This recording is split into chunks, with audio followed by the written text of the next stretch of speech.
So Sam Phillips was absolutely one of the most influential people in the history of music. He was in the first class in the Rock and Roll Hall of Fame.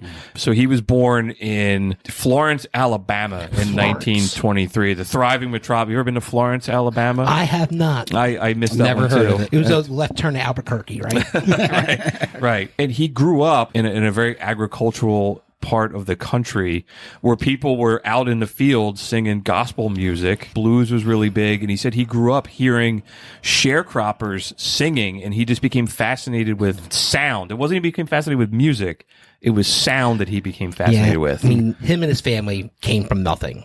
They were out there picking cotton. The rest of society that needed to make money at that time. As I'm sure most of the people that lived in the thriving metropolis of Florence, Alabama probably didn't have a lot of money. No, the only thing they knew was to pick cotton. Well, the thing is, though, he worked for his father, and his father had crops and whatever it was. He didn't even own the land. He rented the land that he owned the farm on. So he worked alongside with a lot of black, and he would hear the music that they would sing, and it really inspired him. And then at one point, he moves to Memphis, and he gets a job as a DJ and an engineer at a radio station.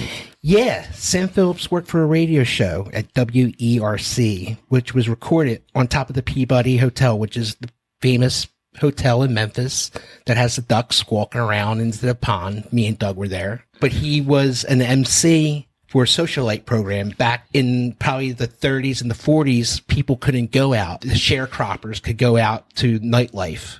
So they would have a radio show, and they would have socialites come through and talk about their lives and what fabulous things were going on. And he was the MC introducing the talent. So Was it like a variety show, or was No, it was more like an interview show. Oh, here comes the Van Trapps. Very nice to meet you. So it's like people who are listening to us right now living our best. Yes. We're living the Miller High life. Yes. And everybody else is not. You can't be at McCusker's, but we are. So. But that's basically Yeah. what we the radio socialites? show was. Right. Yeah, we are socialites now. Now we are. We're the only ones in the bar. Right. Ryan Von McCusker is going to keep telling us his story about You peasants out there. I guess as he was working there, he also decided he wanted to start a recording studio because he had this vision that he wanted to capture black music and bring it to people, because he said it made him feel a certain way. And it was between the sharecropper music and any time he spent walking down Beale Street, the home of the blues in Memphis. I think he had a rumble in his mind, and he just all this aggression that he felt, and he wanted to put it in music. When he was growing up, the church that he went to, there was a black church down the road from there. So he would spend hours outside of that church of listening to music he never heard before. So he had a big exposure from working with his father and everybody alongside with him and going to that church. And he even said he never really saw any color when he was growing up. You know, his father died when he was about 16 years old, so he had to drop out of school. So he said he wanted to be a defense attorney. And then his dad died, and he dropped out of school when he was 16 and then go run the field that his dad ran. And so he had a lot of pressure on him growing up. So he knew how to micromanage things and run a business. So that was his first taste of that. So he becomes fascinated with sound. He wants to capture that sound. And in 1949, he signs a lease for an old automobile glass repair shop. Yeah. And opened the Memphis Recording Studio. And his motto was, we record anything, anywhere, anytime. He really wanted to give black artists an opportunity to record their music, the music he grew up with. And he basically had it that you could just stop by and for a couple bucks, you can record whatever you wanted. Mm-hmm. Yeah. He also had recording on wheels. He would go to churches and record at churches or bar mitzvahs or anything that you wanted to record at a different location besides being a recording studio. So I think he ran into the problem where even though it cost a couple bucks to record a couple songs, a lot of people in Memphis in the 40s didn't have a couple bucks to spend. So you're right. He would just go around to recording everything. And I wrote down, he recorded holiday greetings, and you could hear some of this stuff. It's still around. You can find it. Yeah. Weddings, funerals. He said he would hide the microphones and funerals and sprays of flowers when they were like, hey, don't you really want to remember Aunt Bethel's funeral? And he said something, he would hide it like behind like stacks of Bibles. Or he said one time he was like hiding behind a curtain in the funeral home recording everything. inventive. I'll give him And he that. said it was like anything to make some money that he could put back into that recording studio.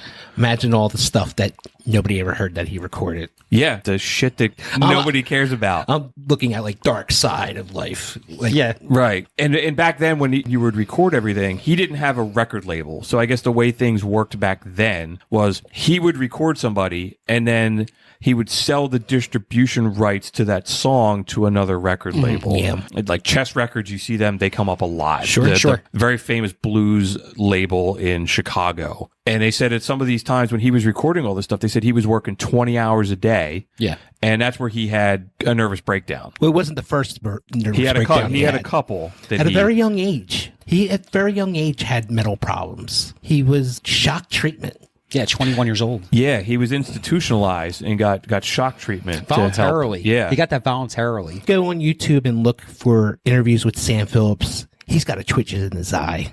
You can see that he's a little out there. He's very animated. And I guess you can't really be a successful musician or somebody in that industry without a little. We talked about the Beach Boys and some of their. You got to be loony to make hits. Yeah. You got there's a fine line between crazy and genius. Yeah. He walked the line with that. Sorry, that was fucking terrible. Back to Sam Phillips. So he's making records. He's licensing them to other record labels. And they said in those years, he would record somebody, he would do all the engineering, then he would drive around the country trying to sell that artist to a record label. Said he was working 20 hours a week. And they said one year he put 60,000 miles on his car. I'm sure that did a great job for his family life. He had kids. He was married. Yeah. And there's some stuff about his assistant and whether or not he had an affair with her. We'll get to her. Yeah, I was going to say, she was an older woman. Yeah, we'll get to Marion. And then he started having all these mental breakdowns. Oh, I've been there. Like relapsing? Yeah, he was institutionalized a couple times because he was working so goddamn much.